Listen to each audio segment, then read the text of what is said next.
good evening, and welcome to a very special episode of the Jankyard. I am not your normal host, but I am married to one of them. I'm Allie, or Mrs. The Treatment, I guess. You could call me that if you're going to be formal.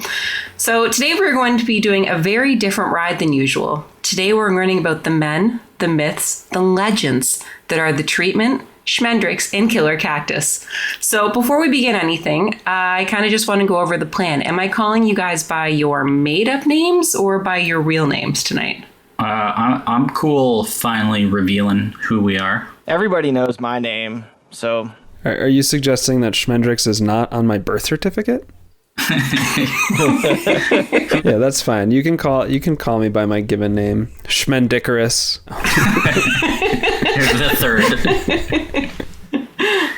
Well, I was going to call him, the Treatment, I was going to call him Nick, but I didn't want to be confusing people in case they were thinking about the creator of the game, so... That's true, there could be confusion. Stick with the Treatment. I'm not going to call you the Treatment. All right, well, this is a pretty significant episode for you guys, and this being your 25th episode. So I did tune into a little bit of Jankfest, and something that I thought was pretty interesting was just, even though you guys all play the same game, and that's kind of what brings you all together, the amount of emphasis and the amount of excitement that was surrounding each one of you for the people that you are and for the different people in the community, it kind of made me think that we should be focusing more on learning about you guys just for this one episode, and then you guys can go back to your normal, very sophisticated and high-level card discussions. Does that work? Very sophisticated. I'm in for it. I'm here for it. We should note that Shmenny was not on Jankfest. Yeah, no one showed any interest in knowing me as a person, but that's too bad for you, because you're going to get it. That's like 2 strikes, man. Right. 2 strikes, 3rd strike, and we're going to have to find a replacement. Okay, well, at least I'll go out on a high note, having revealed my soul on the podcast to a dozen people. All right, so I guess the way that we're going to start this off is I'm going to start talking to you guys first about the game itself. Then I'm going to be asking you some questions about your families, and then we're going to go into a rapid fire. Does that work? Sounds good. I like it. That's good. Just so we're clear, my name is Nick, aka The Treatment, one of your normal hosts. And who are you two fellas? My name is Frank. I am Killer Cactus, and I am jumping in front of Schmendrix because I felt superior at that moment. Fair. I'm Nathan, or Schmendrix. Wonderful. All right, so I guess my dear Nick, I'm going to ask you first, and then I guess we'll go in a circle, or whoever can jump in, whatever superiority is felt can go afterwards. But so how did you first discover the game, and how long before you found Ashteki? So I found the game during COVID. I was really sort of interested in getting into an online game, and I thought about Netrunner because I bought it years ago and never really played it. And so I looked it up on YouTube, and then I came across Team Covenant's channel. And from there, it sort of, I started watching like their back catalog and some of their new videos. And at the time, that's when Ashes was around the time it was being re-released. And so that's when I was like, oh, this game looks interesting. And I started watching all their videos on Ashes. And then that's when I found the community. And so from there, then it sort of all snowballed. I found the Shuffle Bus on Twitch and where they played games. And then I found out about Ashteki and tested it out with a buddy of mine, just like, I think it was the Saria versus whatever precon. And I was like, yeah, okay, this is something I can get into. And the community was really good. I was a lurker for a little bit. And then I started, well, what you guys know me as today. I don't know what that is, if it's positive or negative, but I put my voice out there. Go ahead, Shmenny. I found the game during COVID. I mean, I feel like it was a golden age for getting involved in card games, also through Covenant, as they were rebooting the game with the player-driven production. I had already been following Covenant because of their Marvel Champions and then Arkham Horror videos, which were a really nice way to feel part of some sort of community while stuck in our homes. And I was also, I mean, we'll get to this later, but the relatively recent father of twins, so my ability to play games or have hobbies was extremely curtailed. And yeah, when they rebooted the game, I thought I was interested. I had played Magic the Gathering way back when. Like, my dad, for some reason on a whim, bought me a Magic the Gathering starter deck when I was in 6th grade. I still remember getting it after a swim practice. But I had really not played dueling card games since elementary school or early junior high. And thought I'd get into it. And I was around the server when Dijon first started programming Ashteki. So when I started playing, I was playing on Tabletop Simulator, which really added an additional element of humiliation when Matt Bowers stomps you, because not only is he absolutely destroying you, but you're having to click cards about a dozen times to get them to do anything on Tabletop Simulator. So, yeah. What about you, Killer? Yeah, so I found Ashes, I mean, at the very beginning. So I've known Colby and Plaid Hat Games since they started as a company way back in, gosh, like 2007 or 8, and maybe before that. But I played my first game of Ashes at the Plaid Hat Games headquarters when I was there for a Christmas party. I think I was lead playtester for Summoner Wars at the time. So Colby invited me up for Christmas, and Isaac taught me the game. I played Aerodel. So this is going to be all name dropping, or? I mean, I can keep going. Nick wasn't there yet. He didn't exist because this was pre Nick Conley. I'm pretty sure he existed. I mean, he existed. He didn't exist as part of Plaid Hat Games. Nick is an 8-year-old boy. Yeah. But so I've been playing since the beginning. I mean, so I was like in the community when it was Ashes 1.0, and then I didn't come back until Reborn was out for a little bit. But yeah, I was kind of, as soon as Ashteki was up, I was like on there playing games. So welcome edition. With all of you guys then getting into this game, aside from you being able to do it online and being able to connect with people when it was Reborn and when you guys were doing Ashteki, was there anything about it specifically that you guys were like, yes, this is the game I want. It's different than everything else. I love it. It's addictive. Like, you know, what about this game grabbed you guys? Okay, so I have a strong dislike for TCGs, trading card games, due to my experience with Magic the Gathering sort of in my late teens. And the idea of not having to chase rare cards or pay crazy costs just to build a deck and have fun with is sort of what led me to LCGs or just extendable card games. And so that was part of it, is that it was just like, oh, this I can buy and have all the cards and then do whatever I want and, you know, play with, in theory, my friends, and we're sort of all on the same playing field. And that was really cool because the trading card aspect and the buying like week to week or month to month with the new sets, and then always having to chase.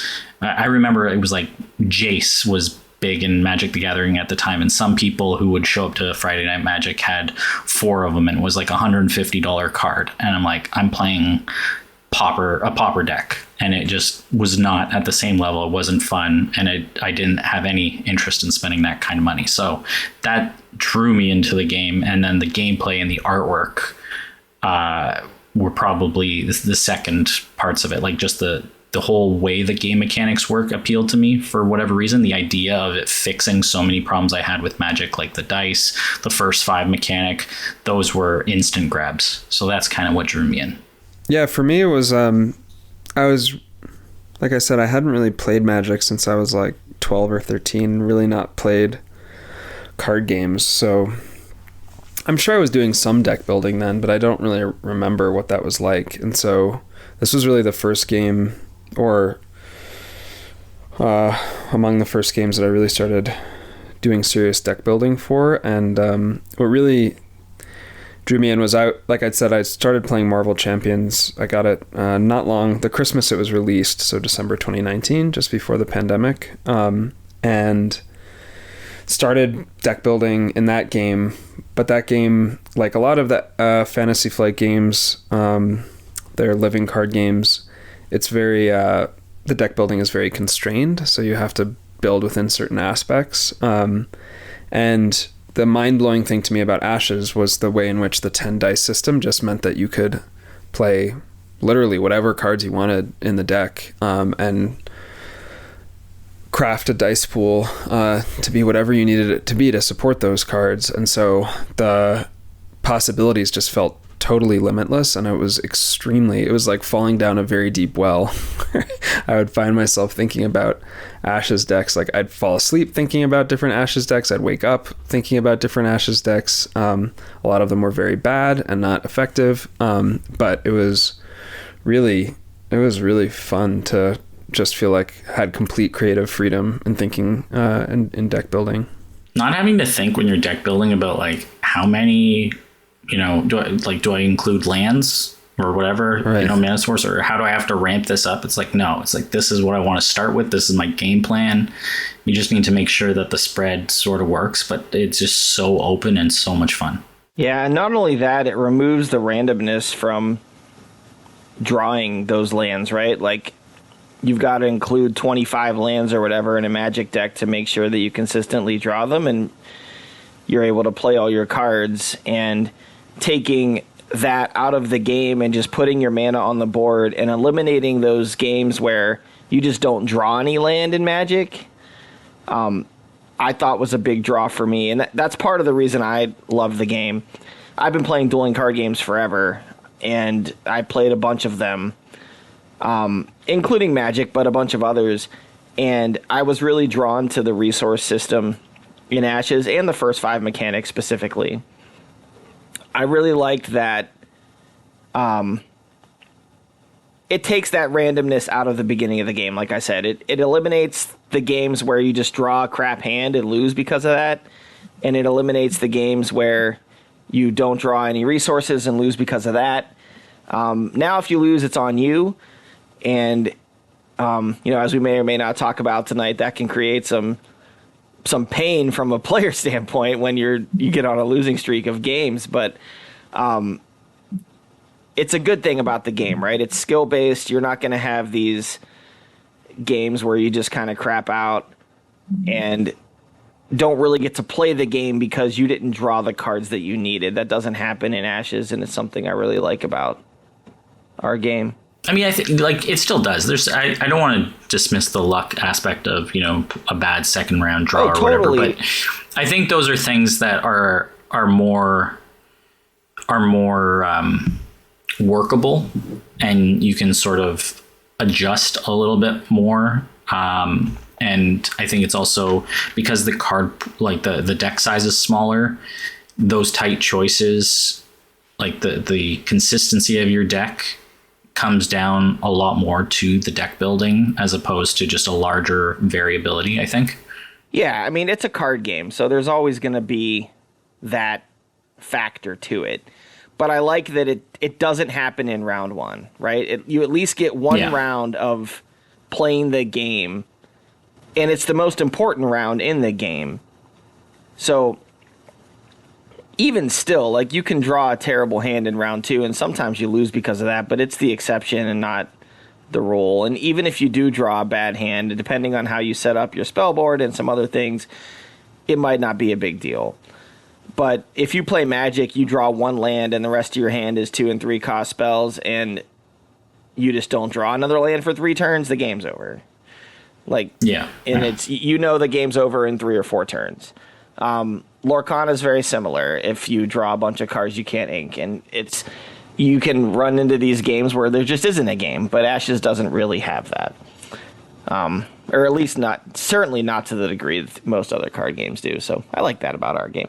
Okay. So you mentioned Lorcana. I know when that first came out, I know that my Nick was just obsessed trying to see if he could find anywhere who had it currently in stock, who could get it. What other games are you guys playing right now aside from this that's really tickling your fancy? I mean, I I don't play any other games. Ashes takes up any of my free time, and I keep telling myself I want to get into Netrunner, and I keep, watching videos and going through deck lists about, ready to sort of start with some beginner lists, and I just don't have the time. And there was a little stint when we were doing renos where I picked up Arkham Horror, the base set, and I love that game. I played that for a little bit, which is good.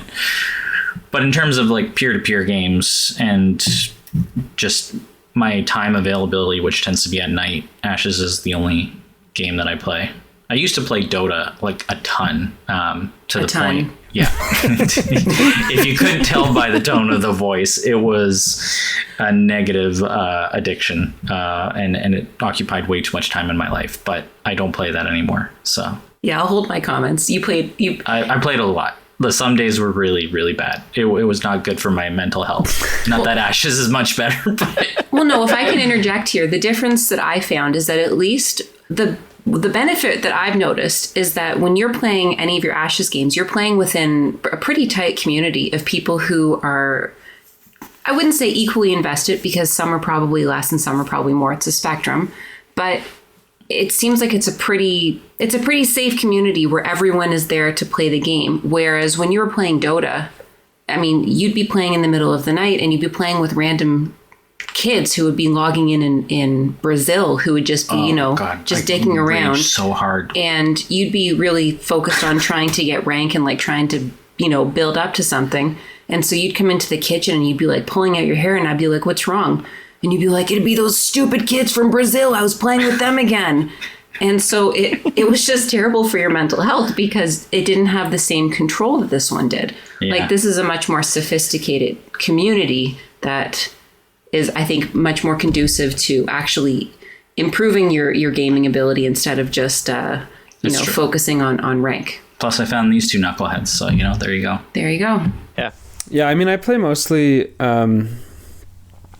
other solo or cooperative games. So I play a lot of Marvel Champions, which I helped test for. And it was really, the pandemic was a really great opportunity to discover this whole world of solo board gaming where, that between quitting Magic the Gathering and discovering Ashes, during which I basically played no card games, I was playing a ton of board games, especially Euro style board games. But like a lot of people who play board games, really struggling to find other people who would play them with me. Yeah. And so, like this whole era, I feel like we're living in a golden age of solo and cooperative games, and for me it's just a really valuable outlet to do something like tactile, that's not screen based, that's low stakes problem solving, which I find, it's kind of like doing Sudoku, except you get to do it with pretty cards or chips or other minifigs or whatever. So that's mostly what I'm doing. I mean, for me it's Lorcana's the big one, and Trader. Well, not really, because at least it's not Star Wars Unlimited. Yeah, German. It could have been. I did play the old Star Wars Decipher CCG, and I was big into that when it was out years ago. And I considered that but I kind of fell into Lorcana when I was at Gen Con this year and was able to actually get some product when no one else was kind of able to. And my family's a big Disney family.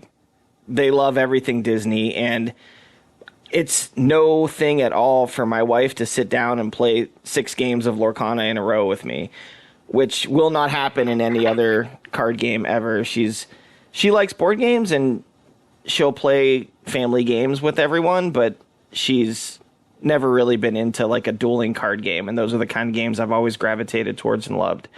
So once she saw Lorcana and got to play games with these characters that she really likes, and it's a very easy to learn and not super complex rule set type of game, so she gravitated toward it. And it basically means that I just have to, as long as it exists, play it, because she will play it with me, and that makes it an easy win. Plus, I have a local scene here with a couple of my other friends that are into the game, and we can go to stores and play, which is cool. But if I had that for Ashes, if all of those things applied to it, like, I would do it forever. I like Ashes more. Which is why I still, want to engage in this community, be a part of this podcast, be playing Ashes games. I still play more Ashes than I do Lorcana, I think.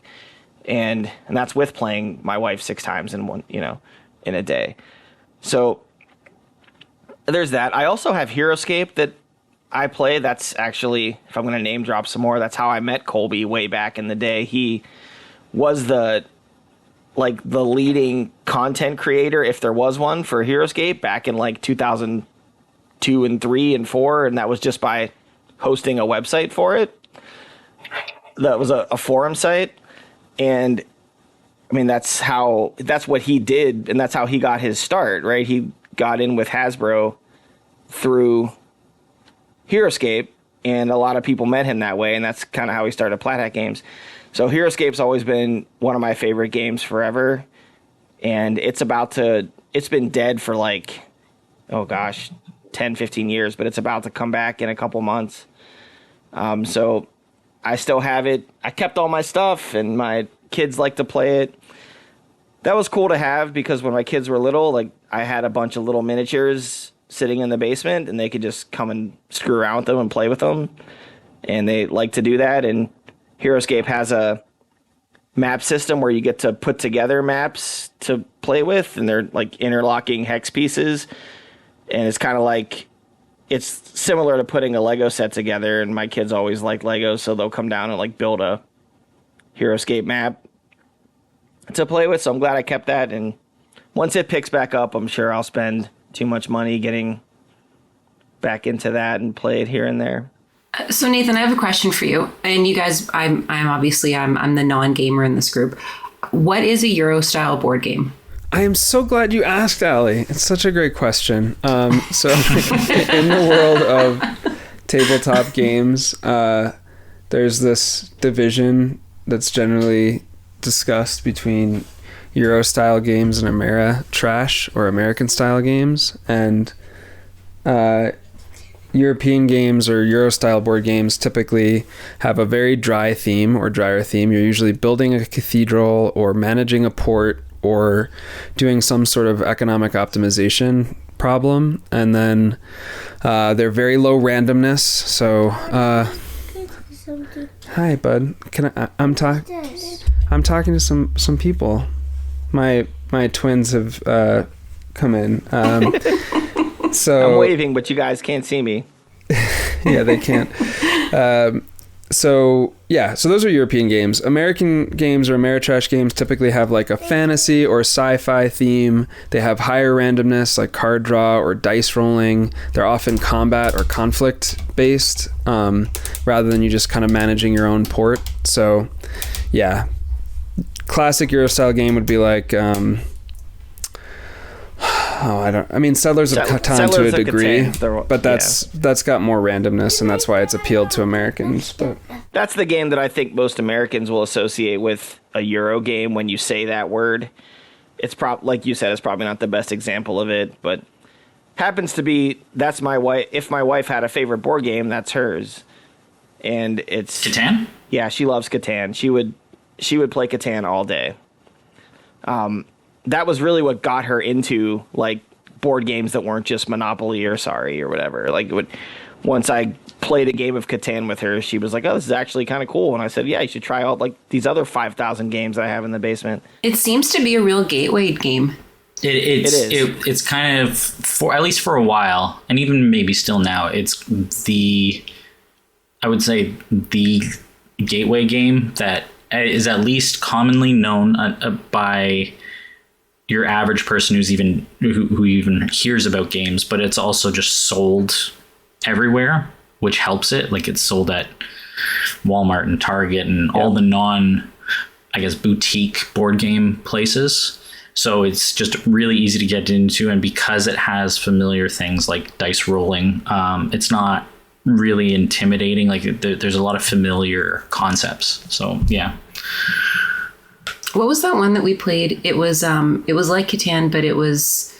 Well, your favorite game is Castles of Burgundy. Oh, I love that game. Yeah, that's a good one. I do like that one. Yeah. And Viticulture. Allie does not like any co-op games, even though I do. Hate she co-op hates to play with me. She just wants to beat me in games.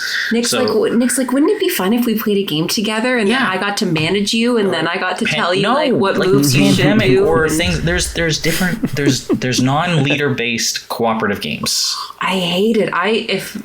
Have you guys played Dead of Winter? I have not. No. So that's another Plaid Hat game that is cooperative but encourages backstabbing.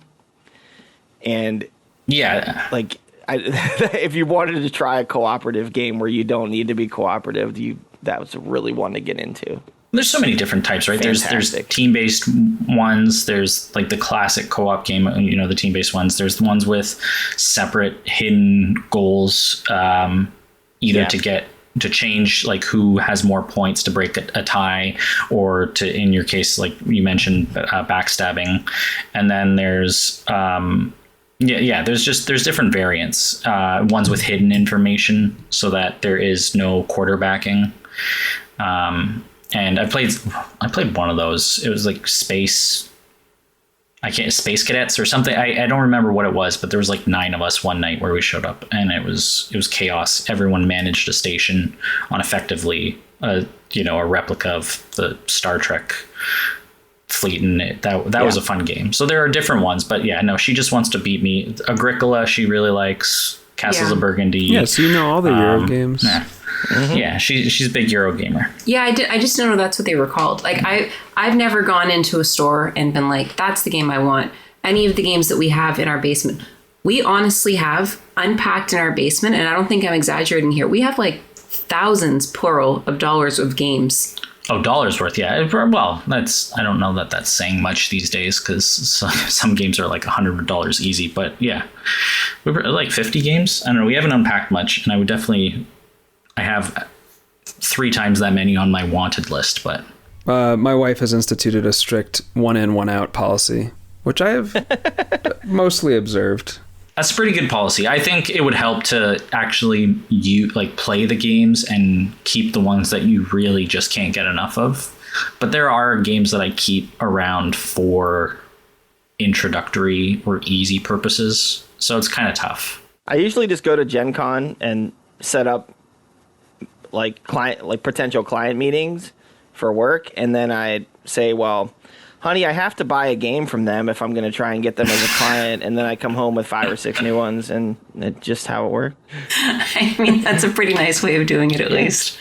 So you guys have talked about different platforms, or I guess different ways that you guys have played games. So Frank, you were saying that you have some local people who you guys would play Lorcana with, and Nathan, you were talking about some of the online communities. And I know that Nick, we used to host he has a group of friends who would come over once a week back in the day. That's when we did all of the games. But like, who are the main people that you guys are playing games with in person right now?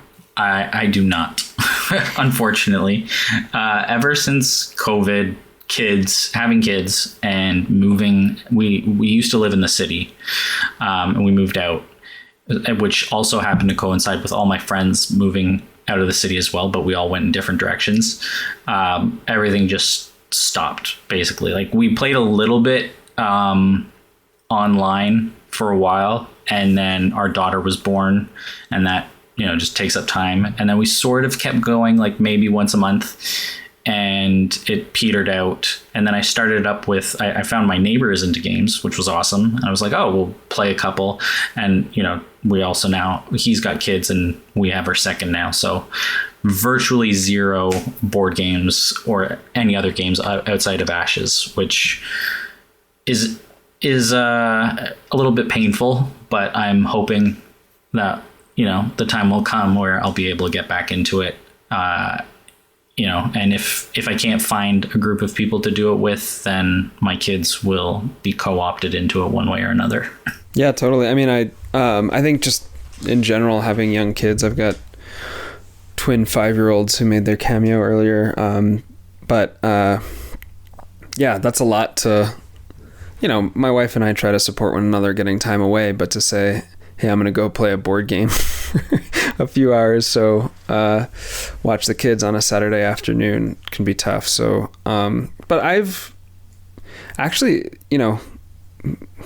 behind all this has also been my discovery of Discord over during the pandemic, which has been by far the most generative and rewarding social network I've ever been, sort of social networking app I've ever been part of. There's something about it, probably the easiest way to meet, a like-minded person is in these forums. But just found a lot of people who I really get along with in a lot of different ways, both hobby-wise and just generally worldview. And so a lot of those folks are local too in Denver. So I've found a good community of folks here that I've played with pretty regularly over the last couple of years. So, sorry, sidebar. Do you know what I just did? Turn on your camera. Yeah, there's literally a button on the top of my monitor of my laptop that was just off that I never noticed existed until right now. I looked up and I went, oh, just flicked it, and now it works. There you go. We did it. Episode 25, a year and a half later, and we figured out. The look of elation on your face when you finally appeared was actually really cartoony. The last time we did a podcast, I spent like 20 minutes Googling how to turn my camera back on. I was like, I must have set something, turned a setting off to lock it. I had never noticed there's a little switch at the top to just turn it on. I'm very technologically stupid, as you guys already know. No, we did. This is great because now we can do another video cast next time. Yeah, I'm here for it now. Do it live. But you know what you could have just done? There could be one person listening to this who has the same camera. Yeah, just now looking they know. at their laptop being like, oh my God. It's probably my turn to answer. Sorry, I lost track of what was going on because I got so excited that I figured out how to turn my camera on. I've been extremely fortunate with this lately, and so obviously my kids are older than yours, so I'm already to the point where they will play with me, and I wasted no time getting them into games. As soon as Ben could read, which would have been 10 years ago, I was shoving board games in front of him, we need to do this. And now that both of them are old enough to play pretty much anything. I mean, Luke is 10, and he, like I talked about on the show a couple weeks ago, sat down and played a 5.5 hour game of Axis and Allies with me. So he can pretty much play anything I stick in front of him now. And I mainly play with them and my wife. Like Schmendrick said, it's kind of difficult to get away by myself for a long time to play games, but I don't really have to do that much anymore because they'll play pretty much everything I'm playing. If I have people over to play, normally they'll play with us. My son's Luke's, my youngest son's best friend, I get along really well with his dad. And again, kind of a like-minded guy. And he likes games. He's the Axis and Allies fan. And I've introduced him to a couple other, less mainstream war strategy type games that he's into. So he and I have gotten together a few times with our kids to play. And I'm lucky enough, like I said, to have a local scene of about 10 people that'll go to there's 2 game stores around me, and they both have people that will go there to play Lorcana. So I can usually show up on a Saturday or Sunday if I have the time.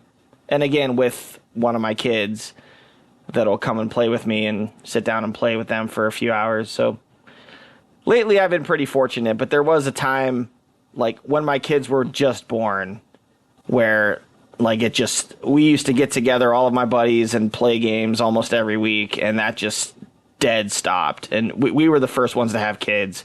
So once we did, I snuck away here and there when I could, but I mean, I couldn't in good faith just leave Kristen at home with the baby and stuff, or a 4-year-old and a baby at one point. So just kind of stopped. But that passes, and now I have a family to play games with, so that's cool. So I just have to wait to be old like you guys. Yeah, you have to be ancient and crotchety and he's crotchety, so he's already halfway there. I'm already crotchety. I've been crotchety for a while. I got that under my belt. Well experienced. Yeah, the other day people are on the Discord saying like, here's how old I am, and trying to prove that like everyone in the community, like this is an old community, and I found out I'm like the third oldest person on the entire server. It's like Charlotte, and then one person, and then me. Like me and Matt are both the same age. Yeah, like someone is like 1 year older than me, and then is like me and Matt. And it's like, yeah, I'm old. That sort of is, I mean, that part of what stemmed, well, not this conversation, but I thought it was interesting that that popped up around the same time that we were thinking about this sort of topic, kind of like, you know, who we are as community members, as well as what it's like to be sort of a parent in Ashes. And the community, I think, is probably maybe not unique, but it's definitely one of the few communities that tends to shift towards older players, people with families already, compared to, say, your Pokemon, your Yu-Gi-Oh, your Magic the Gathering, which I think shift either a lot more young or single. And I think that's really interesting, and perhaps why our community, I don't know if it's why we're less toxic and sort of more open, and we're more understanding of each other because we're all in similar sort of positions outside of, you know, the Freds and the Brancuses and the trans who are 16 and 17. But yeah, I just thought that was really interesting that we all, and that Ashes as a game has sort of attracted perhaps that demographic. Now, granted, we're not, out of the 1,000+ subscribers, we're a very small subset, but I just thought it was interesting that at least the Discord server is like that. Yeah. I think it's a pretty high overlap with the Covenant audience too. I bet if you looked at the Covenant audience and the demographics of the folks who are on Team Covenant's server, it's a lot of sort of elder millennials, basically. That's definitely the vibe that Zach and Steven from Team Covenant give off, you know. So yeah, I bet that's a big driver. Do you think it has to do with extendable card games and solo card games as a whole, like that sort of genre compared to the trading card games? That's a good question. I don't know. I imagine that trading card games, you know, attract people who are trying to find prizes or trying to find community. I think not that we're not trying to find community, but I think for those of us who can't attend Friday Night Magic on a regular basis, games where you can play independently, you can get that problem solving without having to leave your house, are probably pretty appealing. So yeah, there's probably just a really high, I would imagine, overlap between, you know, a stage of life where you can't be gone every Friday night, and a desire to remain connected to hobbies that were really important to you in your 20s, but now you have to pursue in a different way. Yeah, the trading card game community is like, it's strange. I want to say it's way more competitive than we are, and it is, but like only, it's like half of them, or maybe 2/3 of them are like that, and the other third just want that community, like Schmendrix was saying. Like, they'll just go to this card store and they want to find rare cards and like stuff that's worth money and just talk and hang out with people. But it does seem to foster like the cutthroat players that want to go and just win or go and make money playing the game and stuff. And of course, trading card games, I mean, that's the nature of the product. It's half game, half investment. So there's always going to be that, but that's another thing that draws me to Ashes and this community in general, is that you don't have to deal with that. Like, there's not people out there scalping Ashes cards. There's not people out there that will steal your stuff generally. It's not like we're going to go online and play games and everyone's super cutthroat, even though we're trying to win. It's just a different vibe. So you guys have all talked about, in different times, you've talked about this community, and Nathan, you were talking about how it's all like-minded people, and Frank, you were just talking about the caliber of people who are playing this in the community itself. Do you guys find that through this community and through being on Discord and through playing together that you guys have made some true friendships?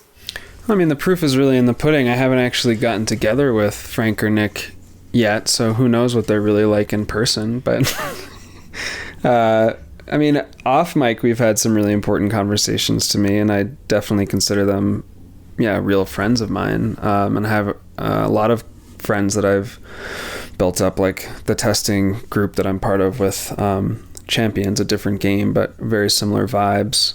And some of them, one of them isn't, actually two of them are also Ashes players, although less consistently. Similarly, I feel really close to those folks again, which is like it's just been very weird to me that like Facebook, where you're supposed to be yourself, and you don't hide behind a username, I find deeply alienating.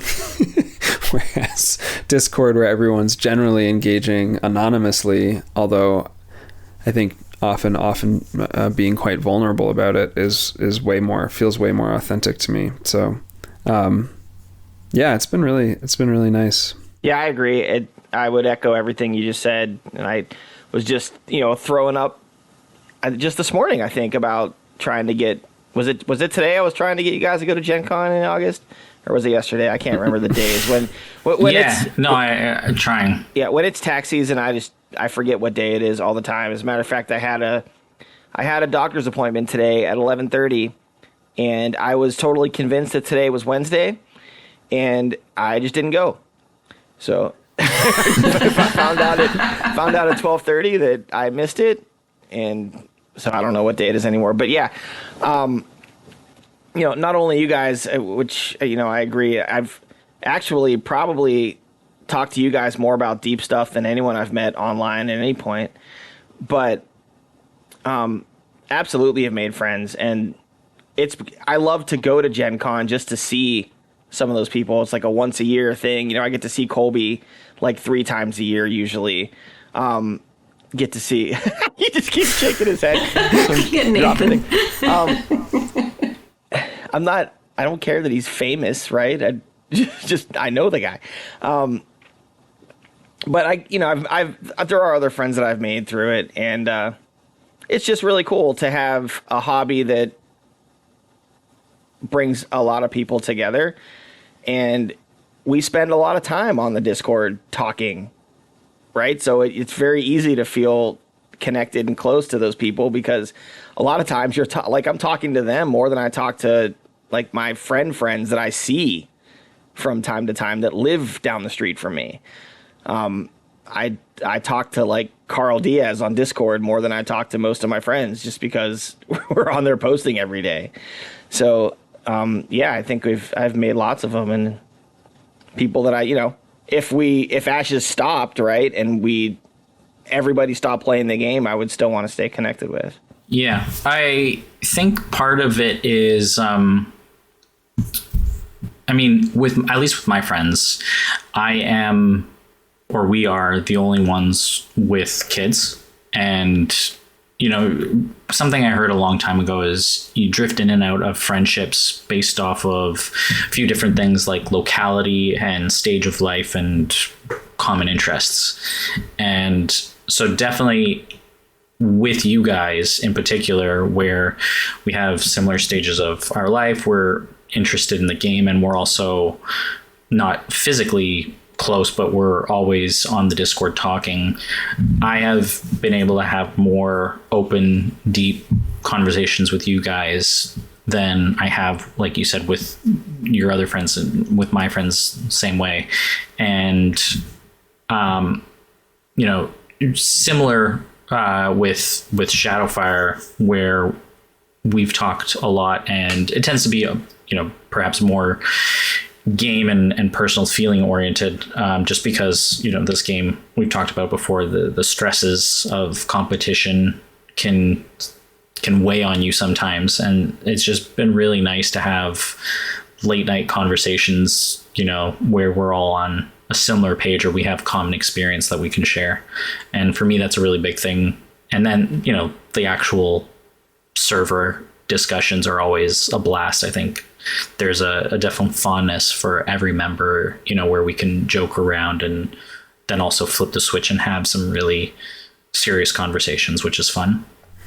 Yeah, I think there's, just listening to this and reflecting, I think there can be something very isolating about getting into a hobby that's so niche and so insular in some ways that requires you to, you know, not requires, but really rewards you going really deep on these things. Like, even if someone's into games, the chances that like they're into that they want to spend time talking about this game and, you know, the 300 or so playable cards in the card pool at this point, knowing all of them inside and out. I don't know. There's just a way in which I think, you know, like in my professional life, for example, I feel like there's so many hobbies that are socially appropriate, like golf, or like, I don't know, even getting into like, you know, the arts, like going to opera, or, you know, or games like chess that sort of have universal appeal and provide this more universal accessibility. But the idea of like going into a super niche card game feels like very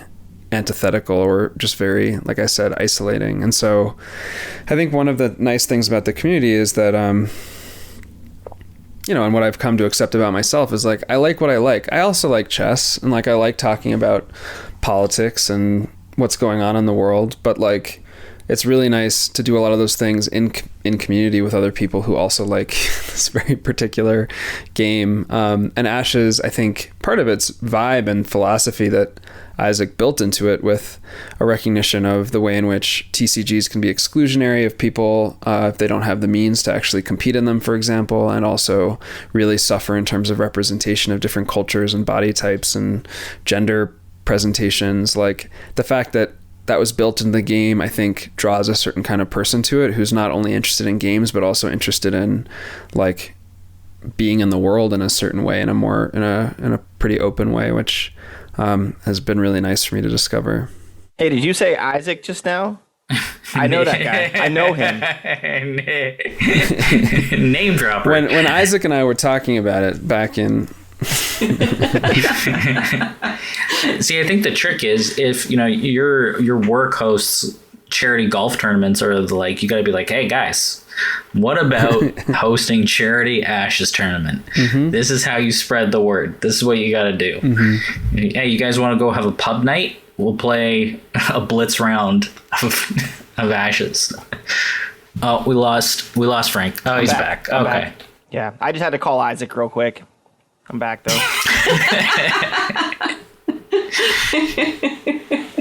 Yeah. Anyway, so I don't know. This community is great. And I'm happy to be a part of it. So in general, with your relationships that are outside of this, like I would say in the real world, is gaming an important part of those relationships? Like, here's a better way of phrasing it. If you were to make a new friend right now in your life, what do you think would be the commonality that you guys would bond over that would create a new friendship? I mean, almost 100% it would be board games. I know.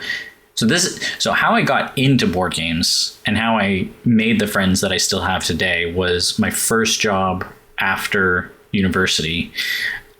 I don't remember what it was, but I was interested. I heard about Catan and I started looking into games, and I hadn't really met too many of my colleagues, my coworkers, even though we sat like on a sort of a bench desk, like everyone was side by side. It wasn't, cubicles or anything. And we started talking, and then one night I was just like, what if we just did boardroom board games? And I bought Catan, Power Grid, and something else. And Power Grid was the one that really like grabbed everyone, perhaps because we were all like sort of tangentially related to finance, and so it grabbed us. And And so that continued, and then it just turned into weekly boardroom board game nights, and then eventually we started hosting it at our condo, and that continued for over 10 years.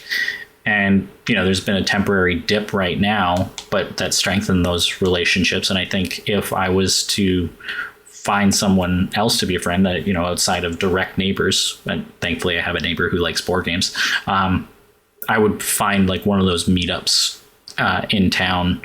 I think unfortunately they do them like Wednesday or Thursday night, which is kind of awkward, but I would go there and then get into meeting friends that way. The only other way that I sort of met people was when I was really big into playing Ultimate.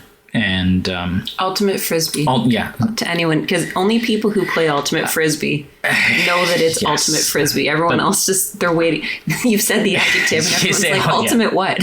Yes. Ultimate But Frisbee. Frisbee is trademarked, so it's not Ultimate. Anyway, yeah. So that would be how I would find new people if I tired of these guys. Yeah, I mean, I think it's I think finding friends as an adult is a real conundrum. I mean, I feel lucky in that I have a college roommate who's moved back to he's moved to Denver, and it's been fun to introduce him to some of the games. Like, I was trying to get him to play Euro games when we were in college, and he was a lot more interested in playing poker and drinking, but he eventually has come around, and his now fiance is really into games, and so we've played some together. But I think for me it's like I don't well, a couple things. I'm not particularly good at small talk, or I'm fine at it, but I lose interest pretty quickly. And I'm with you, man. Yeah, and I'd much rather be having like deeper, more substantive conversations, which I think can weird some people out when I sort of get too serious too quickly.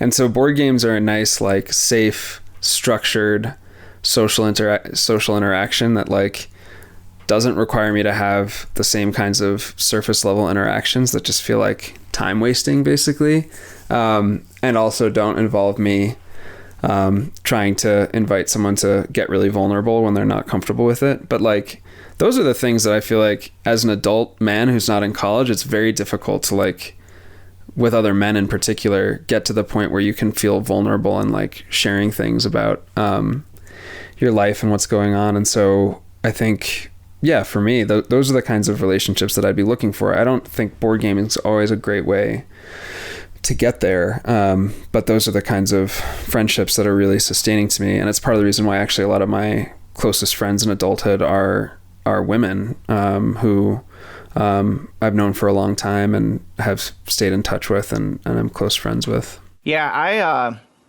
if I was faced with that conundrum, I don't know that I would do it. Like, it is hard. Now that I've had kids that have been in school for, up 8-9 years at this point, we just kind of naturally gravitate towards parents of our kids' friends. Apart from the friends that I had before we had kids. And I've, like I said before, I've been lucky that one or two of them are kind of like-minded to me and are into games and into some kind of what I'll call non-traditional stuff to do. I'm glad we have Schmendrix on this podcast because he's so much more well-spoken than I am. But like, I'm with him, right? I don't get into, I can't stand small talk. If we sit there and talk about the weather and how our jobs are going and stuff, I just like check out immediately and I nod and agree. And then I leave the conversation. I'm like, I never want to do that again. And then I end up never talking to that person again. It's terrible, but that's just how my brain works.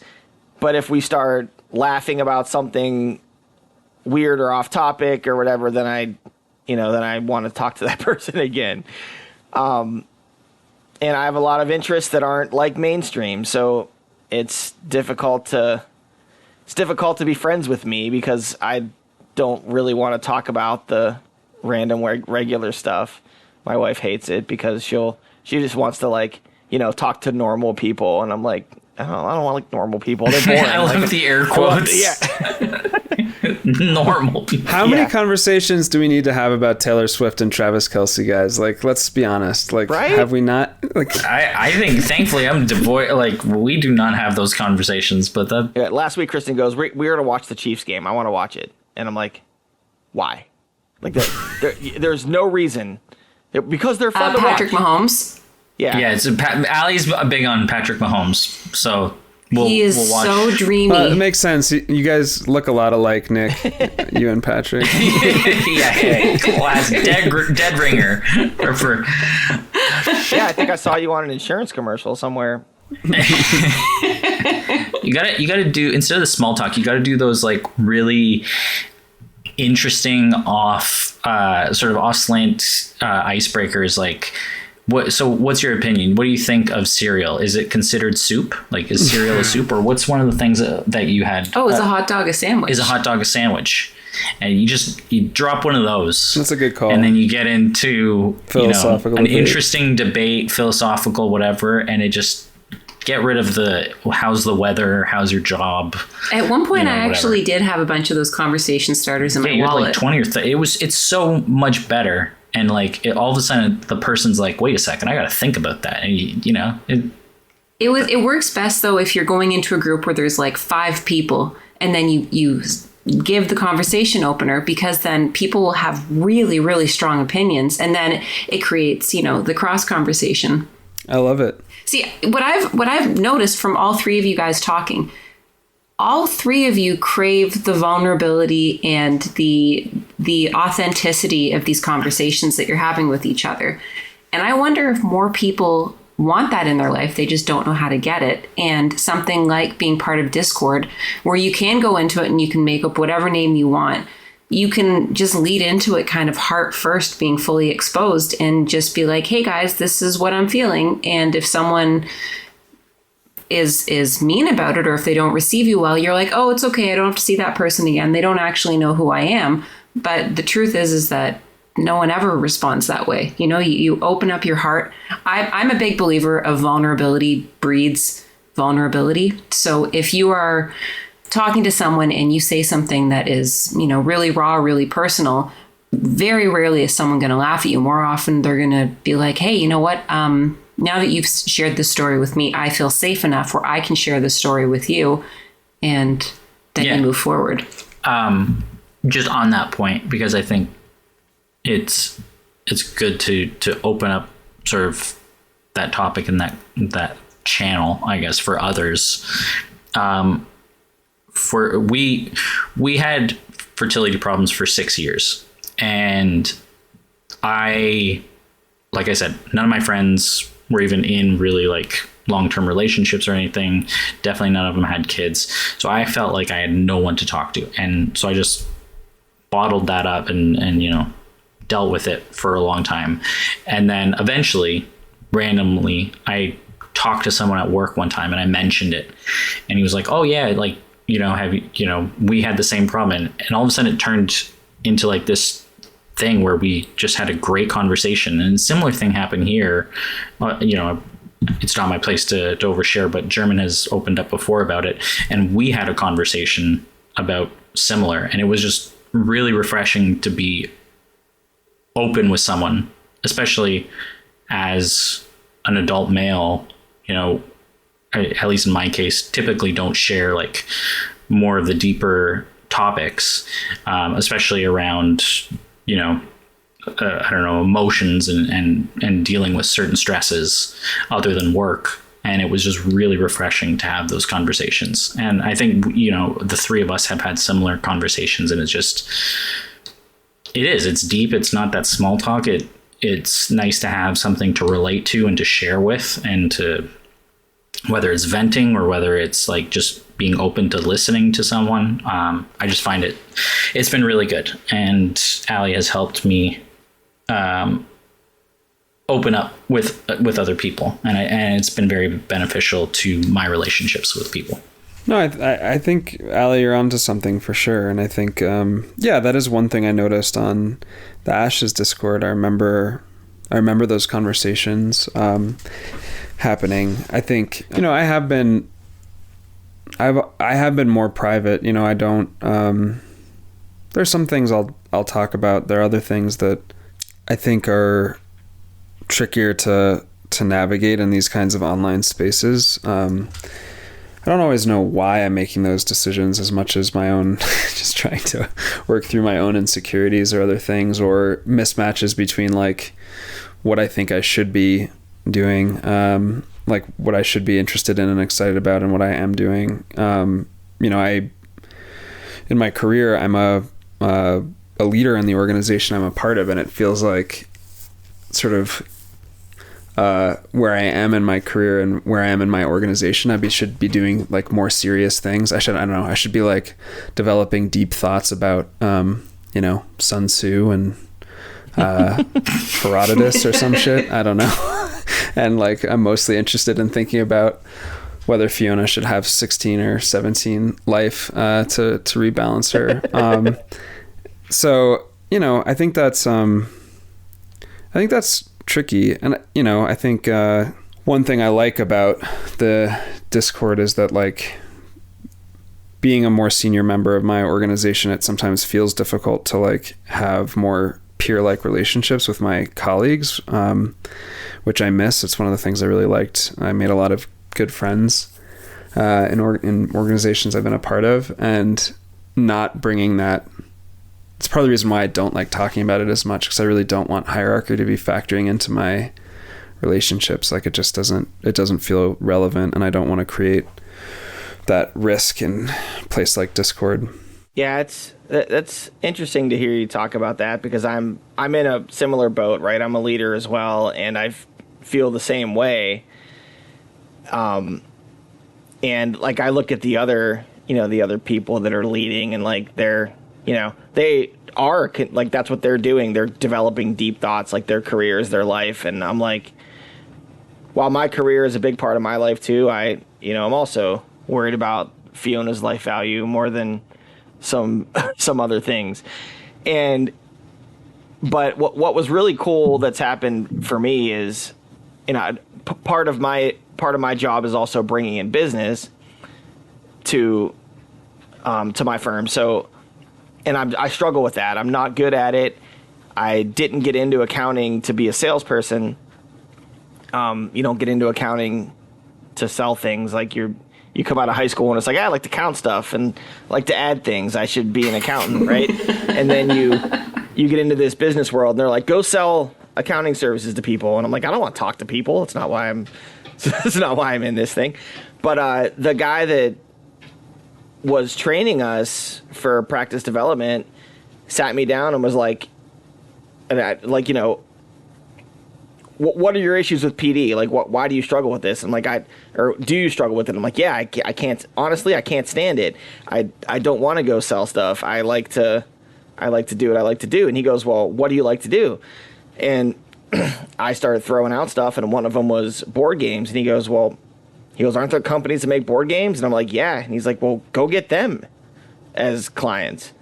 And that's awesome. It's like, well, for whatever reason, just like never put that together. I already had clients that made board games, but like, I never thought, well, I'm going to go out and get more, like target that specifically. And he's like, are there conventions for this stuff? And I'm like, yeah, there's one. I go to it literally every year. And he's like, well, why don't like you go there and make it a point to try and get business? So, which I did, and now actually have some peers and colleagues that I can, like, that are leaders in their organizations, right? But their organizations are doing one of the things that I love, so I can talk to them about that kind of stuff. Like Colby. Yeah, like him. See, I know him. But it's just really cool to have that be able to marry those two things. Because while I can't talk to other accountants and stuff about board games, I can talk to some clients about it. And because that's a struggle, right? Like, you're a leader in this big firm, and part of like, feel like the expectation is you can't be like that. Like, you have to. There's a certain way that you have to be, and a certain way that you have to think and act. And I like always push back against that norm because I don't like that stereotype. But it's cool to be able to find outlets to it within the corporate world. The board game nerd amongst counting nerds.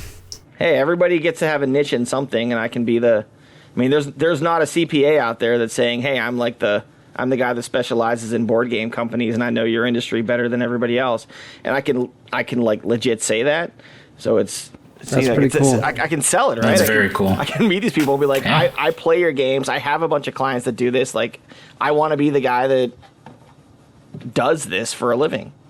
So plus, when you say a board game has too many scoring tracks, like, people have to pay attention. It's like, right. Yo, I'm an accountant and this game's too hard to figure out who's winning. It's too much. So now, like, just shifting off of games completely, non-gaming, what do you guys do with your families? Like, what is something that you guys do, whether it's a weekly tradition, whether it's a way for you guys to connect? What's something that you do with, I guess in each one of your cases, each one of you guys have 2 kids. So what do you guys do with your partners and your kids to connect that is not gaming related? Yeah, I mean, right now, so we have 2 kids, and the youngest is 5 months old. So the daily schedule is pretty limited in terms of our free time. But when we do get a chance, especially in the summer, we live in a town where they have a lot of great events that go on in the town park. Like, they put on concerts every week at night, and they'll do movie nights and things like that, or street fairs, things like that. So we'll do those, which is really fun. We go for walks, we go to the park, and then at night, during bed routine or just after bed routine before the kids actually go to sleep, we'll watch Bluey, and that's our way to connect, because Bluey's amazing. If you haven't watched Bluey, I don't care what age you are, if you're single or a family person, you got to watch that show. It's awesome. There's something for everyone. So that's kind of our time as a family. And then outside of that, we have, we go see other family. We see our in-laws, we go to the cottage, things like that.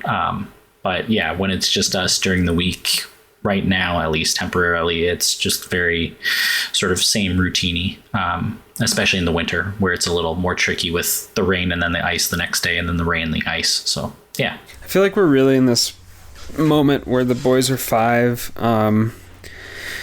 They have the attention span and the emotional fortitude to like watch a whole movie, for example, which wasn't true for a while, where I feel like we're really figuring out some of those traditions. So like, I think my wife grew up having, pizza and movie night on Fridays, and she was out of town this past weekend, and the boys and I did that, and we watched Big Hero 6, which is a little complicated for them in parts of it, but like, if you've ever seen that movie, there's like a big white inflated character, and just the physical comedy was a big hit with them. So it was, I feel like we're kind of defining what some of those traditions are going to be for our family in a way where we can all engage in them, and not just like the bedtime routine, like sort of going beyond that to say, yeah, these are the things we do on Saturdays consistently. But yeah, the boys are a lot of our connection is very like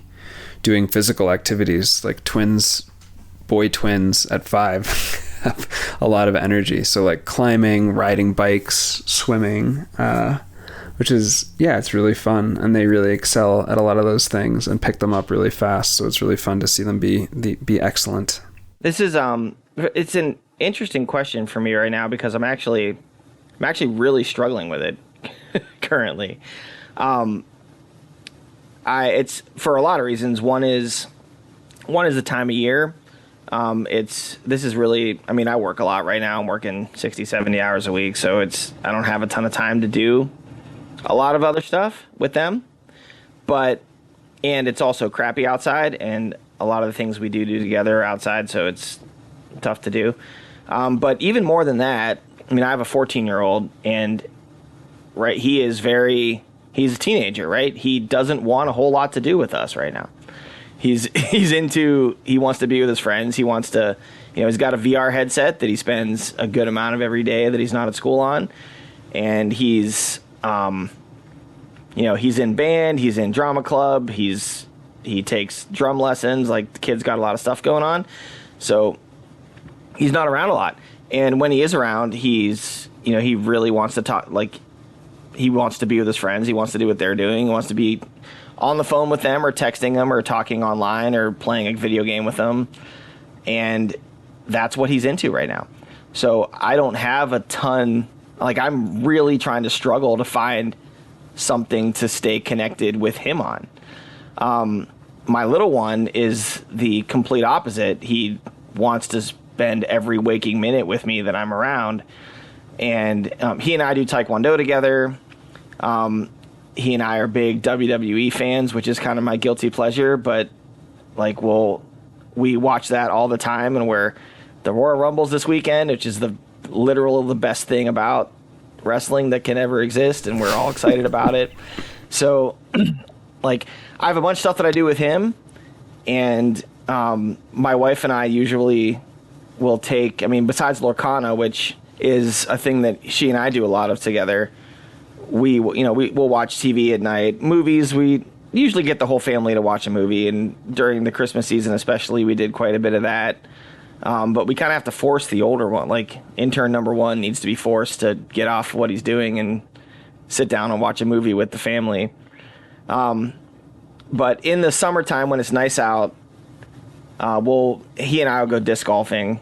We're both into that. He likes it, and he's going into high school, right? He wants to work out and get jacked. So he's like trying to get out and do stuff like that. And I'm, as you can tell by looking at me, I'm super swole and completely into working out, obviously, but that's sarcastic. I actually can't freaking stand it.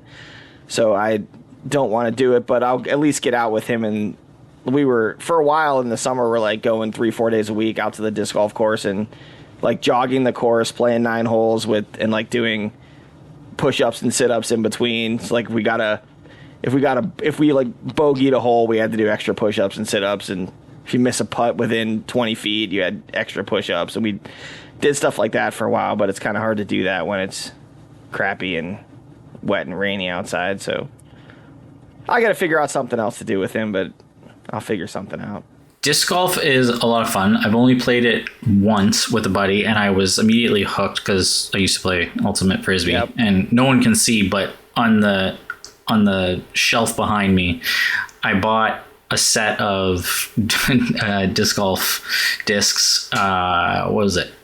Basically a year ago, I think. Yeah. And I have yet to use them. They're on the shelf, and everything just sort of between renovations for 6 months and then our son being born, just time disappeared and I did not get to play. But I hope to eventually get out there and play a bunch. Another downside of not being in the city anymore is there doesn't appear, at least on like the app, there's no local course, so I'd have to drive a little bit, but yeah, it's a lot of fun. I also play. We should there's some good courses near me. You guys should come out in the summer. Go. I only got to drive how many 100 miles? A couple thousand miles. Yeah, it's just a couple thousand. Just a couple thousand, just a drop in the bucket. We tried to have a Gen Con disc golf outing once. Me and Doc Tar, who was an old Ashes player and playtester. He doesn't. Oh yeah, he's fallen off. Yeah, he doesn't really play. All right, guys, he's by you, huh, Schmendrix? Do you know him? He lives out in Denver, I think. What is half the Ashes community from Colorado?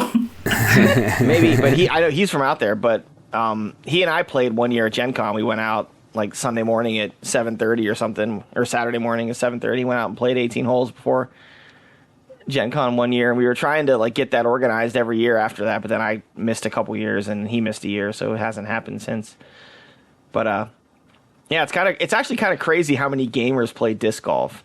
I think maybe it's that non-mainstream type thing. Chaos Theory is really big into disc golf. So I guess what it seems like is if I make it out to Gen Con this year, I got to bring my disc, and we'll all go. I'll do it. Yeah, we'll play disc golf, have really vulnerable emotional conversations and play Ashes. Sounds It'll be great. a grand old time. It legitimately sounds great. Our host has actually had to abandon ship for a little bit. Our son woke up and has need of nursing, so I'll continue. Thankfully, she left some notes.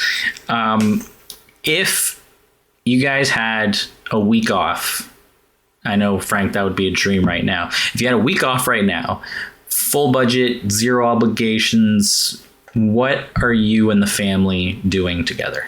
We're probably on a beach somewhere. That's not my idea of a great time, but it is their idea of a great time. And the last couple of vacations we've done have been like high energy, go, go, go type things that I really get into. So I really... What's an example? Like Disney, Universal, amusement parks. We did Gatlinburg, which was go somewhere every day, and that had Dollywood in it, which is another amusement park. It's been a while since we've taken like a everyone just chill for a while vacation. So, and I could really use that at this point in my life. So even though it's not something I usually shoot for, I think I would be into that right now. So that's what we'd be doing. Hawaii, probably. I've always wanted to go there. Yeah, I mean, beach vacations are great. My kids really love food, and they have some interesting tastes for 5-year-olds. Like over Christmas break, they're really into Dungeness crab. So I took them out to crab for lunch, and like the waitress looked at me funny when I had like, these 2 little kids, and then she was like, "You want the kids menu?" It's like, "No, just some crab clusters, please." Yeah. So like, yeah, they're not quite old enough. You know, we've taken them on planes before, but no flight longer than like 3 hours. But like once they can go on a longer flight, I really want to take them to like, you know, Rome or Tokyo or like, you know, just a Paris, like a world-class food city, and just watch them go ham on some sushi or pasta, because they really know how to enjoy life when a good plate of food is put in front of them. The best sushi that we have ever had was in Tokyo. We went to, we stayed up, we took an Airbnb that was close enough to, at the time was called Tsukiji Fish Market. They've since relocated. It's still called that, but they've split it up. And it's like the premier fish market in the world.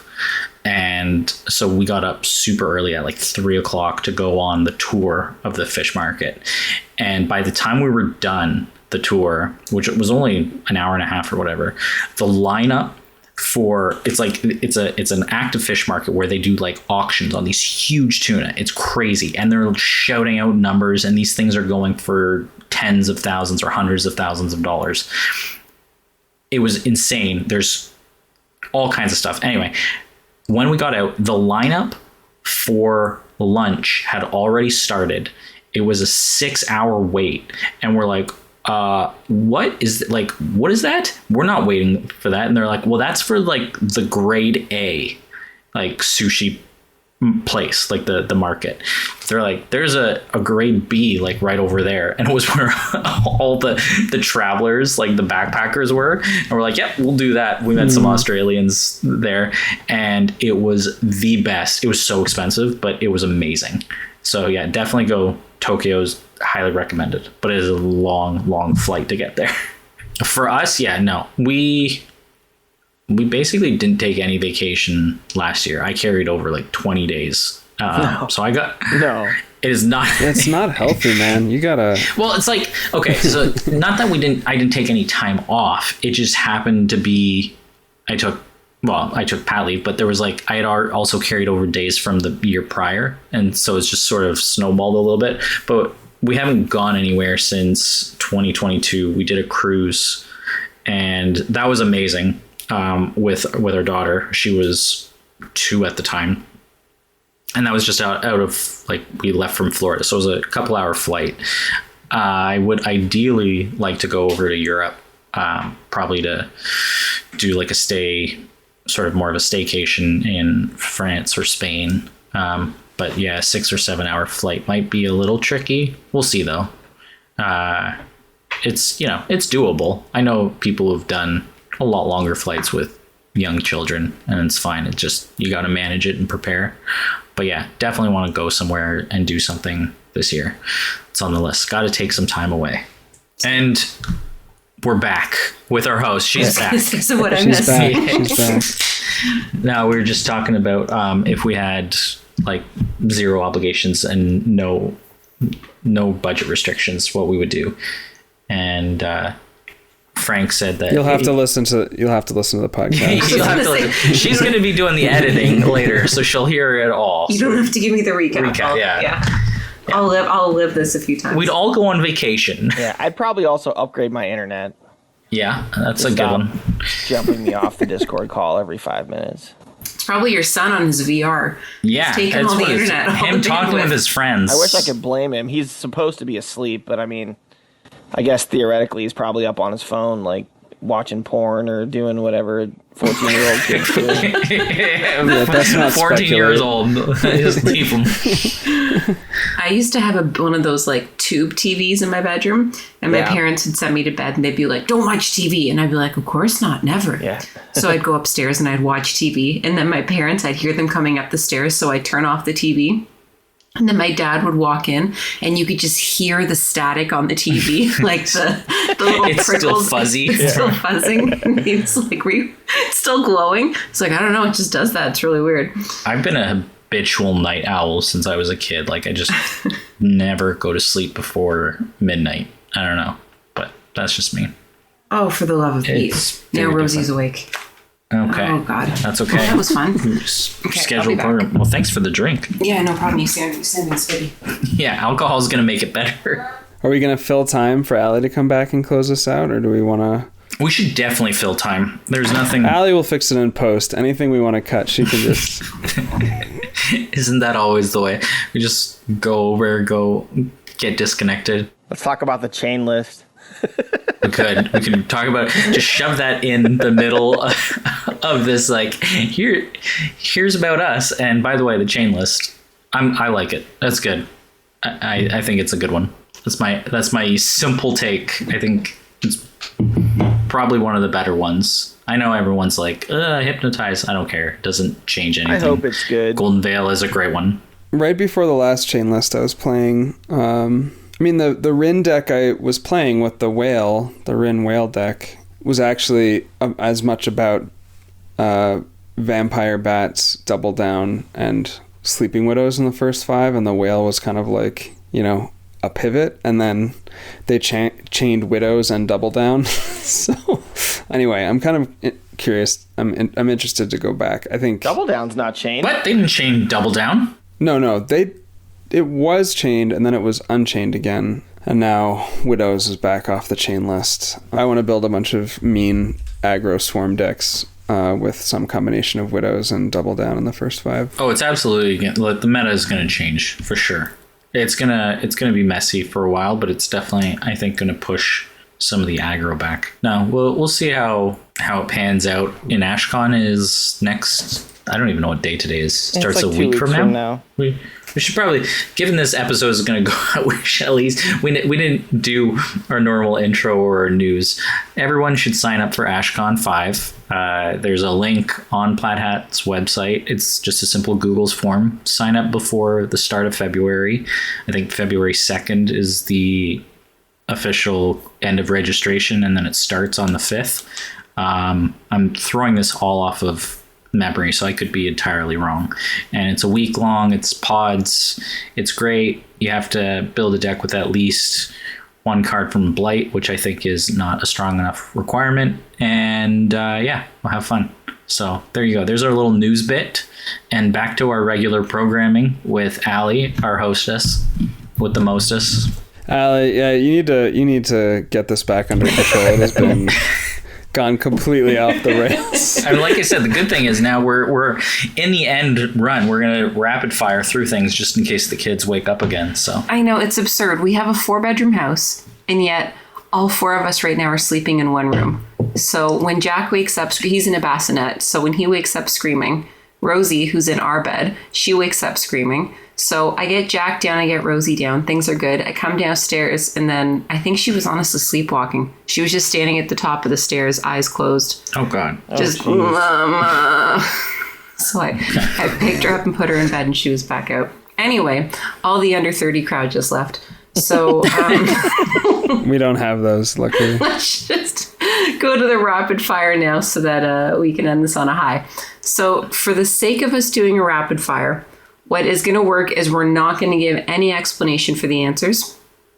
I'm going to ask a question, and then we'll just go ping, ping, pong, and you guys can each say your answers, and we'll just go like that. We'll do it based off of the order that you guys are tiling on our screen right now. So it'll go Nick, then it will go Frank, then it will go Nathan. I'm going to preface so many of these answers. No, it's not allowed. You just...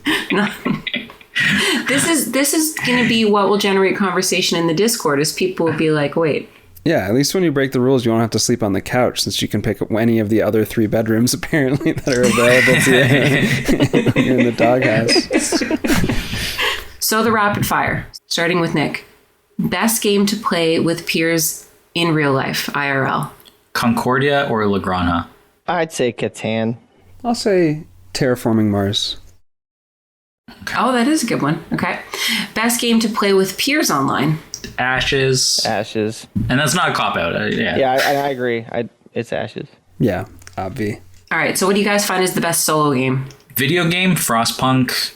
Board game, Mage Knight. Video game, Mega Man 2 is the best game that's ever been created. And board game, I don't like solo board games. I'm going to pass. I don't play many video games, so I'm just going to skip that one. I mean, I probably play by far the most Marvel Champions solo, but I actually think Too Many Bones would be my favorite. Okay, so book. What was the book that changed you in some way?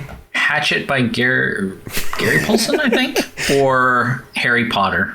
Yeah, Harry Potter is the answer for me. Probably the 4th one, actually. Goblet of Fire? Yes. Solid. Yeah, solid answer. So I've never read Harry Potter.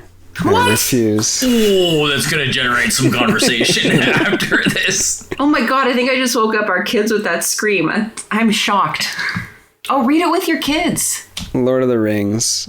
You just went down a few pegs in Allie's book. It's fine. That might have ended, if we had started with this, that might have ended the whole episode. Well, no, I once had someone ask me, and they said, if you could have selective amnesia, if someone could just, conk you on the head and just remove one memory of yours, what would that memory be? And I thought about it for a while, and I was like, oh, I would want someone to remove all of my knowledge of Harry Potter from my brain, so that as an adult, I could then pick up the books and experience them all for the first time. Because I was very much growing up with Harry Potter being roughly the same age as the books were coming out, to a certain extent. And the problem with that was that there were so many spoilers. So there are some pivotal moments that I had spoiled for me, so... Yeah, I just read the Wikipedia article, so I'd have some relevant cultural knowledge. The covers major, it. Yeah. I'm gonna change my answer. Actually, am I allowed to do that, or is it Sure. too late? Yeah. It's your podcast. Yeah. I'd forgotten the Westing game I read when I was in 6th grade. That's a And, great book. Yeah, that got me into mystery and predicting things. All right. What's the best comfort book you've read? One that you've read and reread and reread. So I don't really reread much of anything. I'm always on to the next thing. But I guess the closest proxy for that would be Harry Potter, if I consider rereading some parts of it, and then the movies, and then audiobooks in the car. I've read Deathly Hallows 46 times. Yeah, I probably am the same. Is that a Harry Potter book? Yeah. Yes. I mean, I've reread The Lord of the Rings a few times. So both sort of life-changing and... yeah, I mean, there are a lot of life-changing books that I've read, but I think that's it for me. Tom Bombadil just comforts your soul. Yeah, for sure. 300 pages of leaves and branches and grass, blades of grass. It's the songs that got me on those books. There's so much singing that you have to read through. They're awesome books, though. I just usually skip that part. You guys are laughing at it, but I have to say Nathan's vocabulary is incredible. It is. And a lot of that comes from reading very detailed information It is not about from Lord of the Rings. trees. Don't give this guy credit. No. The first time I read The Hobbit, I was in second grade, so it gives you an idea of what I was doing with my time when I was a kid. In grade 2, again, this isn't my podcast. No one cares. Yeah. All right. I care. We could have a whole episode. Next one would be, what's the book that you recommend to other people? The entire Stormlight archive by Brandon Sanderson. Ugh. Also the Miss Borden series, but no, the Stormlight. All right. Well, I have you read it? Don't It's great. I'm sure it's great. I won't yuck your yum. I always recommend Percy Jackson and Lightning Thief, especially to people that were big Harry Potter fans that were looking for the next thing. There you go. I haven't read it, so maybe one day. It's a Disney show now, too. It is. There's like 16 books or something now in that series, and they're good. The book I've been recommending most to people lately is Gideon the Ninth, which is really awesome, and the Cap recommended it to me last year, and I flew through all 3 of those books. There's a 4th one coming. There's so many good books, but yeah, that's a good I know one. there are a lot of good books. But yeah. Okay, so next one. This is, now for any of these, you can choose a movie or a TV series because kind of there's a lot of overlap with them these days. So what is your favorite drama? For movies, I hate this question because there's just too many. I just love movies. Series, Breaking Bad, all-time best show. But if I was recency bias, I would pick The Bear. And I recommend that to anybody. That show is amazing. You said that over The Wire? Breaking Bad over The Wire, but barely. Those are this is the problem. I'm a big movie and TV person. Breaking Bad and The Wire are probably tied for number 1 all time. But The Bear recently is way up there. This would be like an hour podcast just to go over movies and TV series. Yeah, when The Wire... I had to look at my TV time app and be like, I could recommend this one. I could recommend... No. When The Wire ended, you went into legitimate mourning. Yeah. But I went into mourning over Veronica Mars too. So, to flip a coin. Depends on the day. I don't watch drama anymore, basically. But when I did, it was probably, if you would count either Memento or The Prestige as dramas, those are probably, it's a tie between those two, I would say. Memento's great. One of my top movies of all time, for sure. I mean, I loved The Wire, and there's so many episodes and moments from that show that I think about all the time and want to reference constantly.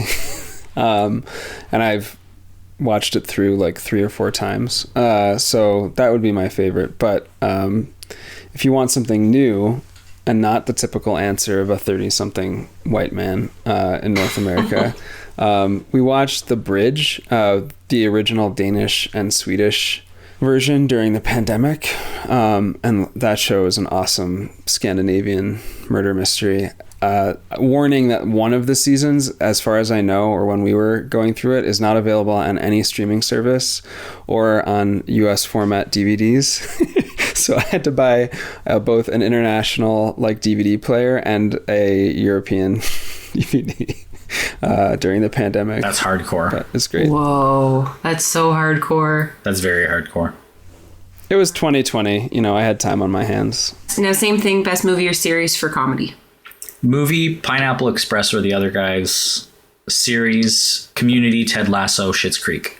I would go with Anchorman for movies. And series, I was also a big fan of Ted Lasso. I would probably give it to The Office, though. I'll go with Stella for TV. Great random little show from the guys who Michael Ian Black and that group. That's hilarious.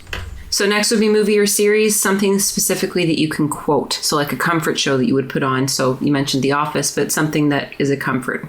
Yeah, no, series-wise, The Office, and movie-wise, probably Home Alone or Snatch. I could quote a lot of movies, though. I quote them a lot of time, and no one on the Discord server gets my references because usually they're so obscure. It's not the main quotes or anything. It's like an offhanded line that for some reason stuck in my head, and it's like, I'm going to throw this into part of a conversation just to see if anyone picks up on it, and nobody does. Yeah, Dad, you told us. Yeah, I did the yin and I said yin and yang today in the server just to see if anyone picked up on the reference from Silicon Valley. No one did, but that's okay. It's like an obscure like season 1 reference, and I'll do that all the time just to see. It's like sonar. It's like just sending out little pings so it comes back. I quote Friends on a daily basis, and I quote Anchorman very much too, but I already use that, so I also quote Star Wars quite often. I quote literature. I don't quote literature either. I think, I could always watch Seinfeld. I like So it. glass case of emotion defines Frank. And it's gold, Jerry. Yeah. What? And now, what about a movie or series that you could watch with your family? Do you guys have any of those? We will watch whatever Pixar movie is du jour on repeat for weeks, sometimes months at a time. So probably that. But series-wise, Bluey. Ours is Gravity Falls. That's our big family TV show that we watch together. I don't know that. You don't know Gravity Falls? No. Holy crap, dude. Gravity Falls needs to be watched. Fantastic cartoon series. Have you seen Phineas and Ferb? No. Your kids are probably a little too young for that. Your kids need to be like a year or two older, probably. Is that a show for people who like Harry Potter? No. But yeah. Movie-wise, it's like Christmas movies we get into a lot. So like The Grinch, Home Alone, that Christmas Vacation. We always watch those in the holiday season. Which Grinch? How the Grinch Stole Christmas with Jim Carrey, or the Grinch with Benedict Cumberbatch, or the old The Grinch? We will watch all three, but I prefer the Jim Carrey version. Okay, that was the right answer. Yeah. The Benedict Cumberbatch, and again, not my Also podcast. very good, People don't but care. no, Fine. quotable is Jim Carrey's version. Agreed. I use Loathe Entirely quite a bit, actually, in my daily life. Yeah, I need to keep up with Bluey so I know what games the boys want me to play. Like, they were like, we need to play... Dad, I want to play Tickle Crabs after dinner. I was like, oh, that's definitely a Bluey game, and I do not know how to play. But I love Bluey. It's a great show. Bandit really sets the standards high for parenting. Yeah. He really does. If you want to feel like a dad who's not doing enough, also watch Bluey. So, aside, have you guys ever seen Game Theory on YouTube? I know of it, but only because Matt Pat just retired. Yeah, he did just retire, although there's a couple left. He just released a theory on Bluey about how his theory is that magic is actually real in the Bluey universe, and that when Bandit is like pretending to do things, he's not actually pretending. It's like he's having magic cast on him and he's being forced to do these things. It's fantastic. I don't even watch Bluey, but I got all the references of it, and if you're a Bluey fan, I suggest going to find that 20-minute video and watching it. You'll enjoy it. I can see it. Okay, so now we're on to food. So food, what is your favorite food to cook? Whatever microwaves under 3 minutes. I don't enjoy cooking, so whatever I can heat up and eat. I am with you, but I do make a mean set of fajitas, so I will cook those from time to time. I really like to cook. I really like to make pizza.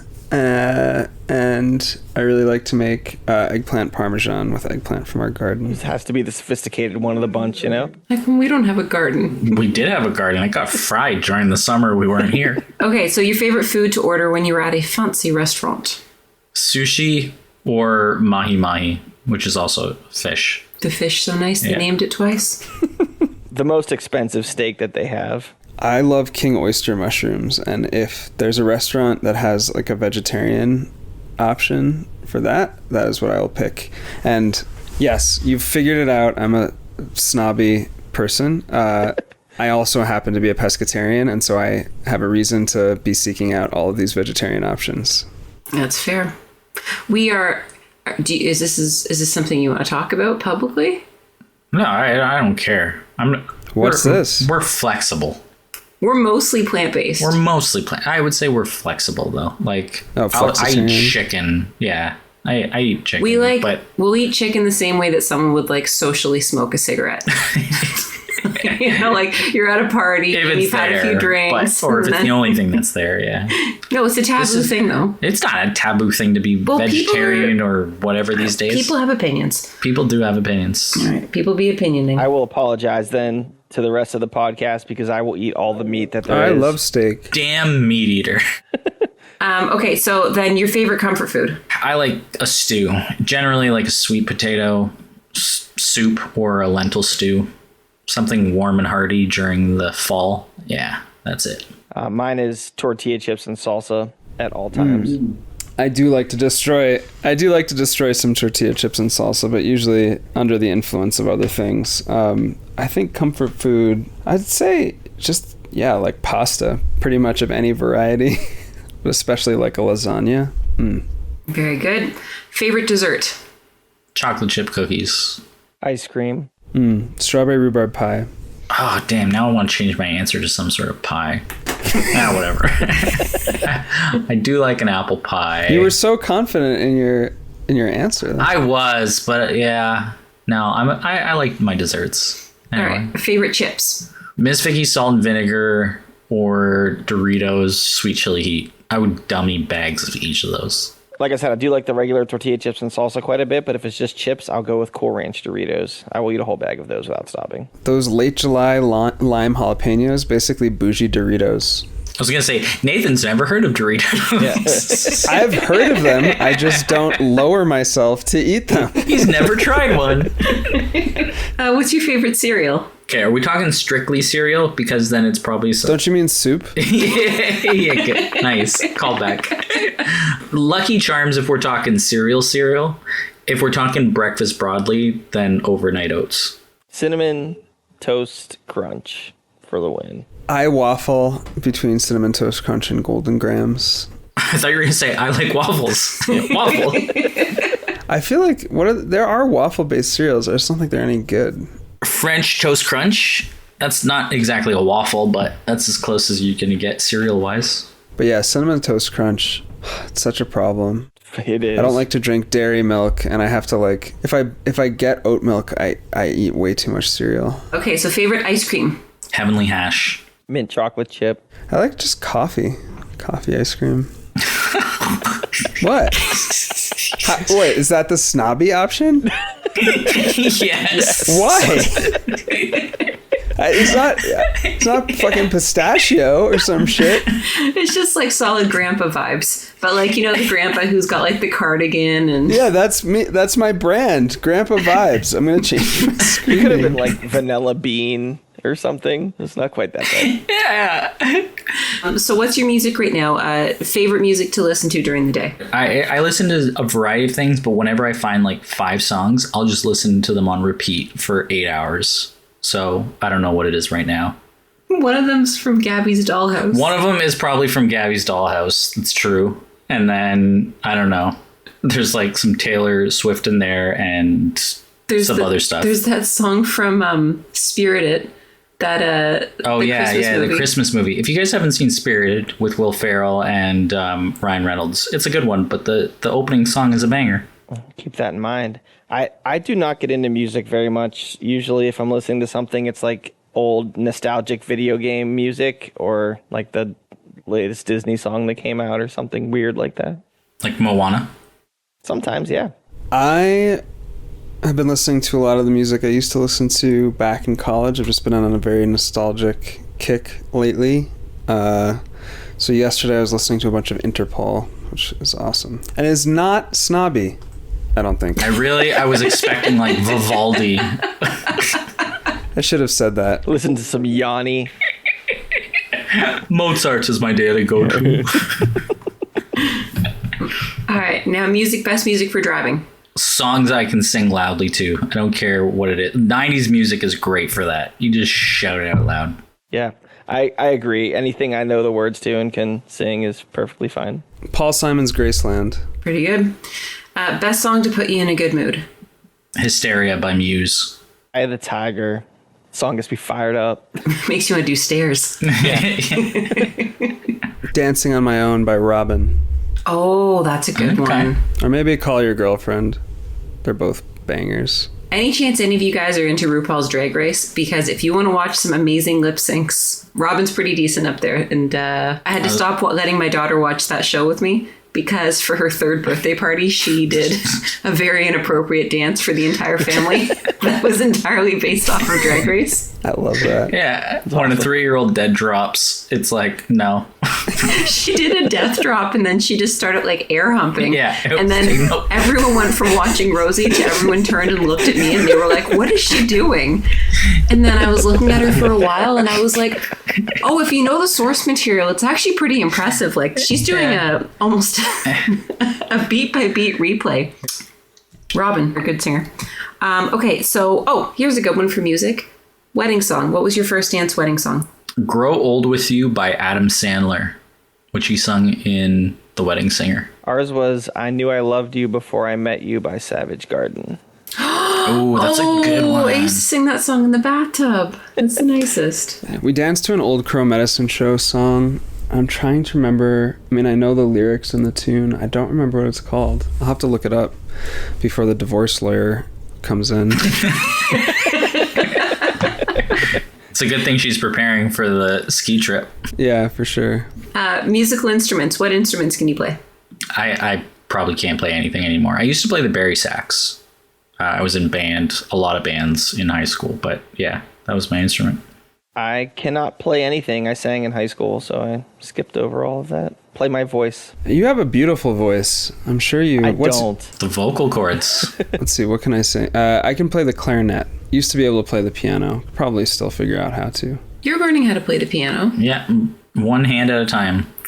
Yeah, we've got one of those keyboards that lights up and it tells you what keys to hit ahead of time. So It's really cool. Yeah, he's taking lessons on that. Yeah. Travel. Okay, what's the coolest place you've ever visited? Machu Picchu. We did the hike for 5 days. That was amazing. Yeah, 100 kilometers. Yeah. That's pretty cool. Which is more impressive if you say it in kilometers than miles. That's hard. I'm not very well traveled. I guess it's probably Riviera Maya on our honeymoon. We went to Cambodia and seeing Angkor Wat was really amazing. We also saw the Killing Fields. That was also really life-changing, but not in a positive, just very deeply moving. Good answers. What's the best trip you've ever been on?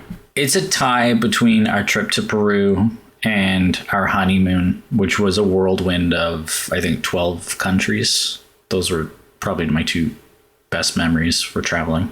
Yeah, that's cool. I really enjoyed our Riviera Maya honeymoon where I did literally nothing the whole time because I'm usually running around. But our trip to Universal last year was, I'm obviously a huge Harry Potter fan, got to go do all of that thing, and that was awesome. So, did you have butterbeer? Close second. Oh, yeah, absolutely. Every type of butterbeer they had. So good. Fire whiskey, butterbeer.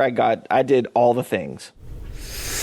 I still that Cambodia trip. We also went to Vietnam on that trip, and that was awesome. It was like our last trip before we adopted the boys, and it was really a nice way to wrap up international travel. That was also in 2019. So yeah, it was a great way to go out. What's the best family trip you've ever done? We've only done one. So the cruise with our daughter 2 years ago. That was great. I personally probably enjoyed our Disney Universal trip the best, but I think my family would not answer that, and they would say a beach trip we took with my wife's family and all of the aunts and uncles and nieces and nephews we stayed in a big house in Ocean Island, that North Carolina, I think, for a week, and they really enjoyed that. So that's probably the right answer. Big family trip. That's cool. Yeah. We take a trip most summers to the East Coast, to the Jersey Shore, and that's a really fun trip every year. Nick's laughing because his only experience with Jersey Shore is with the situation and JWoww and Snooki. There's a lot more to the Jersey Shore than that. Yeah, not in my mind. That's what I'm picturing now when you go. Fair enough. The cabs are here. Gym Tan Laundry. Nathan 2024. Oh, with Nathan's hair all spiked up? Yeah. I don't know those references. I haven't actually seen that show, so I'll just take your word for it. We're trash. We've seen it all. We've seen it. Yeah, I was probably watching, Masterpiece Theater or something on PBS. All right. Sports. What is your favorite sport to watch on TV? Probably NFL, football. Me too. I don't watch many sports these days, but yeah. Yep, NFL for me as well. You guys you're just really rubbing it in, aren't you? Yeah, we're just the commoners.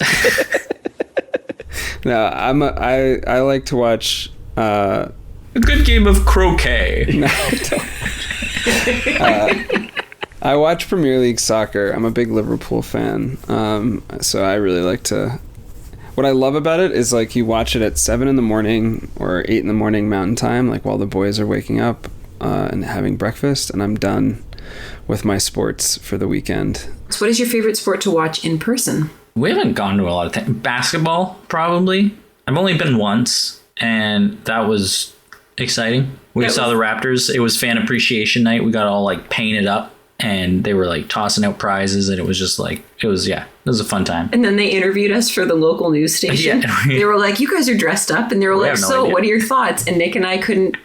First of all, we don't know the rules of basketball. We don't know any of the players. No. And we just want it to be on TV. So they kept asking us questions, and we were like, yeah, no, totally. Sports. We like sports. Sport hard. They got lots of 3 points. That was cool. It's like in the Ballad of Ricky Bobby, when he wins and he first gets interviewed. You seen that movie? He doesn't know what to do with his hands. Oh, yeah. Mine's baseball. I can't every year have to go to at least one baseball game. Just there's nothing like going to it's America's pastime. Do you keep score when you go? Yes. That's the only correct answer. Yeah, I do. I taught my kids how to do it. We went to our vacation last year. Oh, right. You're an accountant. Of course you do. Our vacation last year was Boston, so we went to Fenway. That was one of the things I wanted to do, and saw a Red Sox game, and I taught the kids how to keep score. That's awesome. Pay $50 for a can of beer. Pretty much, yeah. I would also say baseball. It's hard because I'm a Mets fan, so that's like a curse that you have to carry around with you at all times. But it's pretty. Yeah, try living by Cleveland. Fair. Favorite sport to play? Ultimate Frisbee. Played it for years. Played multiple times a week. That was great. Loved it. Yeah, I played Ultimate for a long time as well, but it's disc golf now. Oh, look over Nick's shoulder. We covered this. Yeah. Was it when I was upstairs? Yeah, you were gone. Oh, that's awkward. Catch it in post. I bet I have 70 discs in my car right now. I like to play soccer too. Don't you mean football? Yeah. What am I, a snob? What are you talking about? Soccer. What teams do you support? I guess you can choose whatever sport you want, but what teams? I mean, I don't really, but it used to be whatever team Brady would play for. So it was the Patriots for whatever it was, a decade, 2 decades, and then the Bucks. Now I don't really care. Watch the highlight videos, cheer for everyone. I root for all the Cleveland sports teams, and that's terrible to be a fan of them, but love my Browns, love my Guardians now. When I was a kid in the 80s, I was a front runner, so I still have like a soft spot for the 49ers because they were winning everything when I was learning how to watch football. So now that the Browns are out, I'll root for them. Yeah, Mets, Liverpool. That's about it. AFC Richmond. Richmond. All right, and the last one is, do you watch esports? Yeah, I primarily watch Dota 2 highlight reels and sometimes maybe some StarCraft, but not much these days. I watch speedrunning quite a bit, if that qualifies. Ooh, that's fun. Yeah, that counts. Yeah, I love watching speedruns. I love watching when they do the randomizer races. Those are great for like the old Zelda games and basically just those, and sometimes the Final Fantasy games. And I watch some Street Fighter tournament play once in a while. I watch the videos of like the behind how all those speedrunning and like the cheats and things work. Oh yeah, I watch those all the time. It's great. It's incredible how people find that stuff. I speed ran Mega Man 2 for a little while. I got down to like 32 minutes or something. It was like 5 minutes off the world record, and I stopped trying. Wow. That's impressive. You know, Tetris was just beaten. Kinda. I saw that. Yeah, like it broke the game. Yeah, and it was amazing. All right, we're cutting off Nathan. I don't. I used to watch Overwatch some, but I lost interest. Aren't they like canceling that, or haven't they like shot it in the foot? I don't know, man. Like I said, not paying attention. Fair enough. All All right. Well, we're now over the 2-hour mark, and I've got to edit all of this. Yeah, good luck. And I honestly don't know if I don't know if we've kept all the listeners at this long. No, probably not. But you know what? Some dedicated fan will listen to half of it on their way to work and half of it on their way back. So whoever that is, thank you for we that. can take guesses. But yeah, thank you. Hey, and now we're on Apple Podcasts. So there you go. We've got 3 platforms we're up on. Boom. Solved. That's impressive. We're international, boys. I love it. There's no excuse to not listen to us now. Get us up past the Joe Rogan mark. So this was supposed to be in my intro, but I forgot it. Some things about the 25th episode. So according to Wikipedia, the 25th is also known as a quarter century. It's also known as 2 dozens and a 1. 5 times 5. That's just people saying numbers that add up to 25. This was all on Wikipedia, and I was like, whoa, I'm glad I researched this. This is your silver episode if we're talking about years married, so you guys should get each other something silver as a way of remembering it. Silver snakes. Look at that. Oh, There you go. oh. If this episode was an Adele album, it would feature both hit songs Hello and When We Were Young. See? So it could be our biggest one yet. This is an interesting fact specifically for Frank because it involves adding. It's the sum of all odd single-digit prime numbers. So 1 plus 3 plus 5 plus 7 plus 9. Nine's not prime. Yeah, nine's not prime though. Well, take it up with Wikipedia, guys. Wikipedia. Scientifically, this episode will be known as the magnesium episode if we're talking about the periodic table. So, yeah, just some real thought-provoking stuff to There end you the go. episode off on right I there. guess it is the sum of all single-digit odd numbers. They could have just stopped there. Yeah, it didn't have to be prime numbers. Single digit numbers. And I didn't bother to fact check, so No. That's from Wikipedia. There you go. That There you goes go. to show. Where is society coming to these days? Well, guys, it's been a pleasure actually listening to a full episode because normally I'm Being scrubbing involved. over all of it. You've never made it through one? Yeah. So congratulations on making it for 25. Thank you. And I look forward to hopefully editing at least another 25 more. 25 more. Yeah. We could not do this without you, Ali. I hope you recognize that. Yeah, I was just going to say, like, while we have you on here, we should publicly thank you for doing all of this behind the scenes, because if I was editing it as was the original plan, this would be terrible. So thank you. It is my pleasure. I've said on many times, I have a very, very, very strong type A personality, so much so that we joke in our family that you can't spell Allie without a capital type A. So it gives me a little bit of satisfaction knowing that I can do some work on it. And it means a lot to Nick. I mean, he's very much, he's a really social guy. And when the pandemic hit, no, don't shake your head. You are.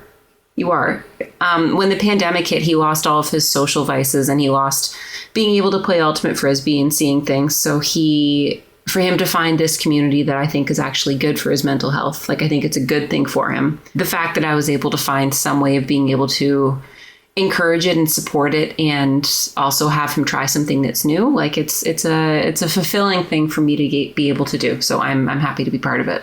That's awesome. And ever since you took over, we don't have those complaints on YouTube when we were like one channel recording from whatever it was, Skype, and it did not work. Anytime there was a disconnect, it was like, where were we? Did we just lose 20 minutes? And growing pains. We all have them. Gotta start somewhere. All That's right. it. Yeah. Well, are you going to do the sign off too? Absolutely you not. have to do it. You have to do it. Absolutely It's a not. rite of passage. I don't remember all of them. It's something, there's a frog and there's a wolf and there's a snake. You only have to do the last thing. We can do the other things. Frog up, wolf down, snake out, do the last thing. And if you're not janky, you're stanky. That's all you gotta do. Boom. Nicely done. We did it. Have a great go. night, everyone. Thanks, everybody. Awesome. Good night. Bye.